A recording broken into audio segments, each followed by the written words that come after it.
Assalamualaikum warahmatullahi wabarakatuh. Kembali lagi di YouTube channel aku, Uni Uci Official.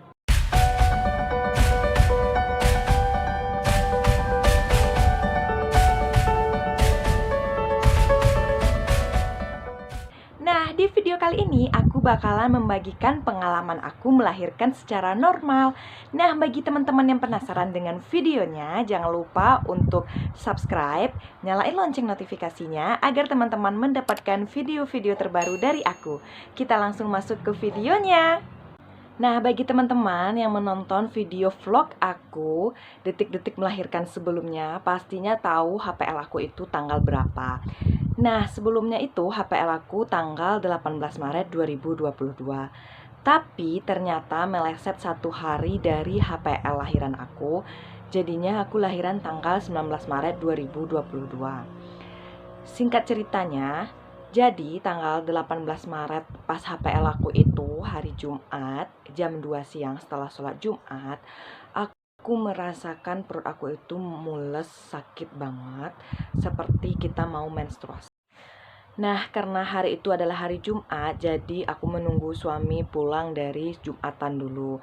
Nah, setelah itu aku langsung konsultasi ke tempat bidan yang biasa aku konsul. Setelah sampai di sana, kemudian aku periksa tensi, denyut jantung janin aku, semuanya itu baik, normal, nggak ada apa-apanya. Tapi pas diperiksa secara dalam atau yang dikenal dengan TUSE dalam hal medisnya, itu aku udah bukaan 2. Nah, karena aku masih bukaan 2, bidan memberikan aku opsi ada 2. Yang pertama, aku bisa observasi dulu di sana atau aku boleh pulang. Kenapa disarankan aku pulang terlebih dahulu? Karena untuk lahiran itu pembukaan lengkapnya ada 10, sementara aku masih bukaan 2. Nah, karena kebetulan aku lahiran anak pertama, jadi biasanya kalau kita lahiran anak pertama itu untuk pembukaan 1 sampai 4 itu memakan waktu yang lumayan panjang. Akhirnya aku dan suami memutuskan untuk kami pulang terlebih dahulu. Kebetulan aku pulangnya itu ke rumah mertua aku yang berdekatan dengan klinik tempat aku ingin bersalin. Nah, setelah kami pulang, aku disarankan oleh bidan untuk istirahat, minum, makan untuk mengisi tenaga aku. Siapa tahu nanti bukan aku itu cepat, jadi tenaga aku itu udah ada untuk aku lahiran. Sampai aku di rumah mertua aku, udah makan, udah minum, kemudian aku udah istirahat. Cuman aku masih gelisah, bolak-balik di dalam kamar. Aku melaksanakan senam hamil, kemudian aku masih sempat sholat asar.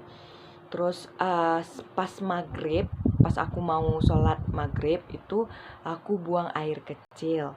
Nah, saat aku mau buang air kecil, ternyata tiba-tiba aku ada mengeluarkan darah segar dan ada gumpalannya seperti kita menstruasi. Nah, karena aku udah mengeluarkan tanda mau lahiran, aku memanggil suami untuk segera dibawa ke tempat bidan aku. Nah, sampai di klinik, kemudian aku diperiksa lagi tensi segala macamnya seperti tadi. Terus bidan aku itu menyarankan aku untuk langsung rawat inap di sana.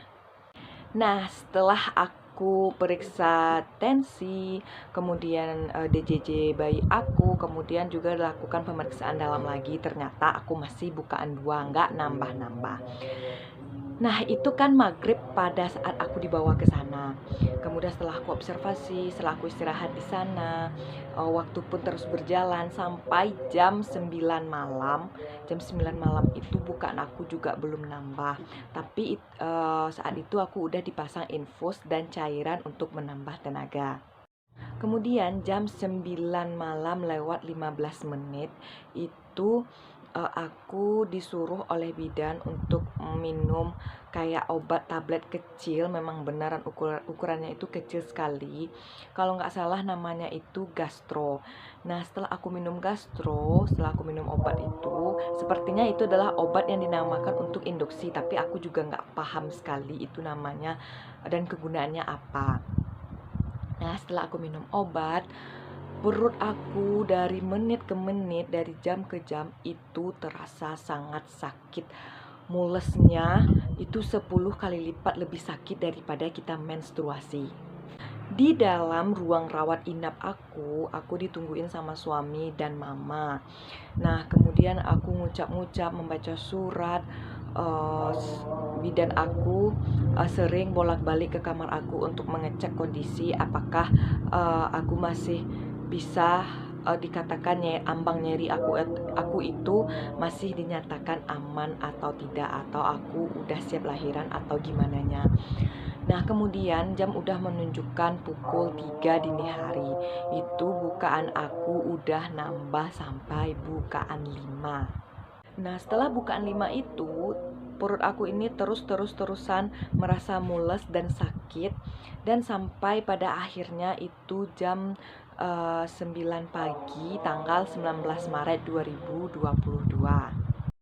Nah, jam 9 pagi itu bukaan aku udah bukaan 8, berarti tinggal 2 bukaan lagi aku siap untuk lahiran.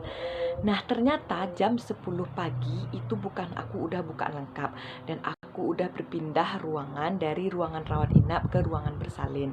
Itu aku ganti baju, kemudian maaf ya, itu nggak pakai celana dalam lagi, hanya menggunakan kain sarung yang untuk sholat, tapi aku udah siapkan yang untuk lahiran.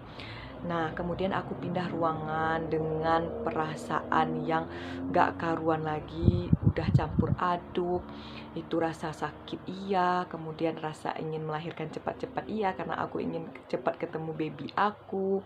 Pokoknya perasaan aku itu udah campur aduk pada jam 10 pagi. Nah, setelah aku pindah ke ruangan bersalin, itu udah siap-siap. Bidan aku dan asistennya itu mempersiapkan semua kelengkapan untuk lahiran. Nah, proses bersalin pun sudah berjalan berkisaran 30 menit. Nah, cuman karena aku itu nggak bisa mengejan sama sekali, jadi posisi aku lahiran itu bukan posisi yang telentang, kemudian kaki aku diangkat. Itu istilahnya itu dalam medis itu posisi dorsal recumbent. Nah, aku nggak bisa mengejan dan nggak ada tenaga kalau posisi aku itu terlentang. Akhirnya aku disuruh dengan posisi miring ke kiri dan aku mengejan. Nah, karena kebetulan paginya pada jam 8 pagi itu aku belum makan, cuman minum susu, air putih sama teh manis aja. Jadi tenaga aku itu nggak powerful.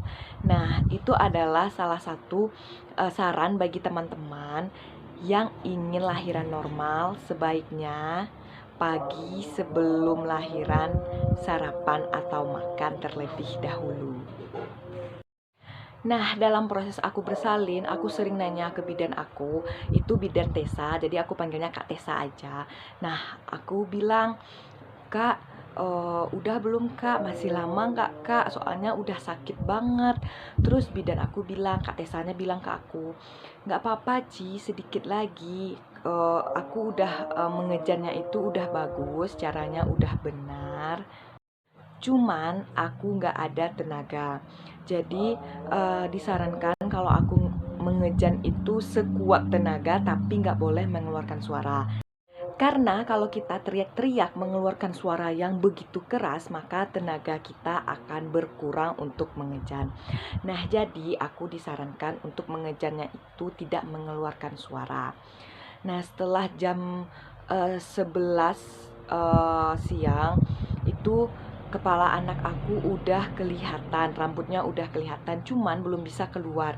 Jadi istilahnya itu kepala anak aku itu lama di pintu.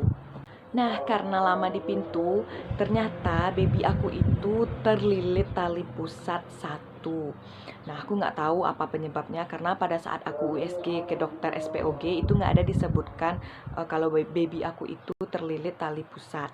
Ternyata pas aku udah lahiran, ternyata baby aku itu terlilit tali pusat cuman 1, alhamdulillahnya. Nah, ternyata setelah kelihatan rambut baby aku ngejan sekuat tenaga. Kata Kak Tessa, itu keluarkan tenaga yang powerful, karena satu kali aku mengejan lagi itu kepala baby aku bisa keluar. Nah, aku mengejan sekuat-kuat tenaga aku, sehabis-habis tenaga aku, karena udah terlalu lama aku mengejan, udah lebih 1 jam. Jadi itu juga nggak baik untuk baby aku. Nah, setelah aku mengejan sekuat tenaga, beneran seperti kita mau pupi, yang pupinya itu keras sekeras-kerasnya. Dan aku sambil mengucap, La ilaha illallah, Alhamdulillah baby aku keluar. Tapi sayangnya itu jalan lahir baby aku harus digunting, karena kalau nggak digunting baby aku itu nggak bakalan nangis pada saat keluar. Nah, karena aku udah nggak tahu lagi rasanya dan apa yang aku rasain, aku memutuskan aja, ya udahlah nggak apa-apa, digunting aja jalan lahir aku, ujung-ujungnya nanti juga bakalan dijahit. Setelah baby aku keluar, aku mendengar tangisannya itu. Ya Allah, ternyata begitulah rasanya menjadi seorang ibu yang mendengar tangisan babynya saat melahirkan. Aku begitu bahagia, rasa sakit tadi hilang seketika, nggak tahu lagi rasanya seperti apa. Kemudian setelah baby aku lahir, setelah dibersihkan sama bidannya, kemudian suami aku mengkamatkan baby aku, karena baby aku itu alhamdulillah perempuan. Setelah kamat, setelah dibersihkan, setelah baby aku pakai baju, dibedong, kemudian didekatkan ke aku untuk IMD. Itu inisiasi, kalau nggak salah namanya inisiasi menyusui dini. Jadi biar baby aku itu bisa mencari puting susu untuk dia menyusui. Tapi ternyata air susu aku itu belum banyak keluar, dan dibantu sama asisten dari Kak Tessa. Nah, pada jam 11.30 baby aku udah lahir dengan suara yang menggelegar, kemudian beratnya itu 3,1 kilo dengan panjang 49 cm. Alhamdulillah aku bisa melahirkan secara normal. Kemudian setelah aku dibersihkan, kemudian plasenta sudah dipotong, dikeluarkan, dan proses yang kedua. Proses yang menyakitkan dan menakutkan yang kedua adalah saat vagina aku itu, atau jalan lahir baby aku yang tadi digunting, harus dijahit lagi. Itu jahit aku ada 8, 4 di luar dan 4 di dalam. Pas aku dijahit itu rasanya, ya Allah, nauzubillah min zalik, Masya Allah, beneran sakit banget karena nggak dibius sama sekali. Kenapa nggak dibius? Karena ada beberapa alasan, kata bidan aku itu nggak dibius. Nah, kemudian dengan rasa sakit tadi, aku ngucap-ngucap sambil dijahit, aku ngucap-ngucap, baby aku tadi udah tenang juga. Kemudian setelah selesai dijahit, kemudian baby aku kembali ke aku untuk aku susui dengan bantuan asisten dari Kak Tessa. Nah, setelah lahiran, aku lahirannya ditemenin sama suami dan mama aku. Kemudian ada tante dari suami aku juga di ruangan bersalin. Terus kemudian setelah bersalin selesai, setelah dijahit selesai, kemudian aku juga lagi menyusui baby aku. Terus proses selanjutnya adalah setelah 2 jam kita melahirkan, aku baru boleh jalan dan pindah ke ruangan rawat inap. Jadi enaknya lahiran normal itu, sehabis kita lahiran, kita bisa jalan, kemudian kita bisa BAK, kita bisa BAB kalau mau BAB, tanpa adanya pasang kateter. Cuman infus aku masih terpasang untuk memasukkan cairan penambah tenaga sehabis lahiran, dan memasukkan ada beberapa obat. Kemudian setelah aku pindah ke ruang rawat inap aku kembali, itu baby aku juga langsung dibawa di dalam tempat baby tadi. Terus sudah bersih-bersih, kemudian karena aku lahirannya itu siang, jadi baby aku belum boleh dimandikan. Karena baby yang baru lahir boleh dimandikan setelah 6 jam lahiran. Jadi setelah dihitung-hitung itu datangnya maghrib, karena kasihan kan kalau baby baru lahir dimandikan maghrib. Dingin, kasihan lah pokoknya babynya. Jadi disarankan aku dan baby aku mandi keesokan harinya. Nah, jadi keesokan harinya tanggal 20 Maret 2022 itu hari Minggu, aku udah boleh pulang. Nah, itu lagi keuntungan kalau kita lahiran normal, kita bisa cepat pulang karena kita udah bisa jalan, kemudian kita udah bisa duduk, bisa makan sendiri, bisa pupi, bisa pipis sendiri ke kamar mandi tanpa bantuan kateter atau bantuan siapapun. Kita bisa melakukan kegiatan-kegiatan seperti biasa itu dengan sendirinya, jadi kita boleh pulang. Nah, jadi bagi teman-teman yang yang lagi mengandung dan ingin lahiran normal, tips dari aku adalah yang pertama, teman-teman harus banyak-banyak berdoa. Kemudian yang kedua, jangan lupa teman-teman itu mengisi tenaga terlebih dahulu, harus dan wajib makan sebelum teman-teman lahiran. Jangan seperti aku hanya minum air putih, minum susu sama minum teh.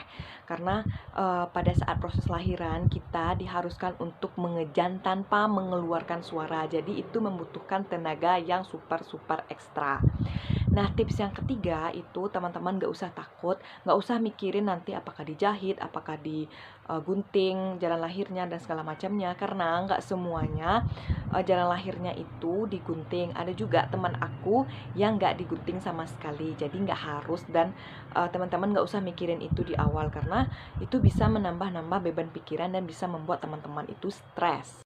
Oh iya, baby aku beri nama itu Sanza Naila Arsila. Nah, teman-teman juga bisa follow Instagram baby aku, melihat perkembangan baby aku, kemudian apa aja yang aku lakukan sehari-hari bersama baby aku. Teman-teman bisa langsung follow Instagram baby aku, Sanza Naila Arsila. Nah, langsung follow ya teman-teman.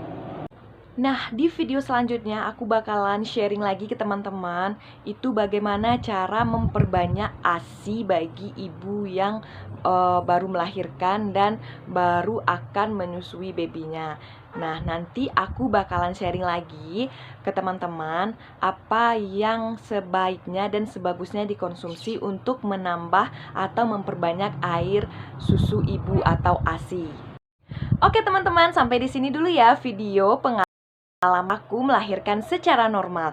Nah, bagi teman-teman yang belum subscribe YouTube channel aku, jangan lupa di subscribe dulu, nyalain lonceng notifikasinya agar kalian mendapatkan video-video terbaru dari aku.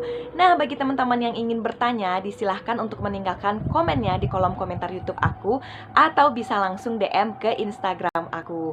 Nah, sampai ketemu di video aku selanjutnya. Dadah, assalamualaikum warahmatullahi wabarakatuh.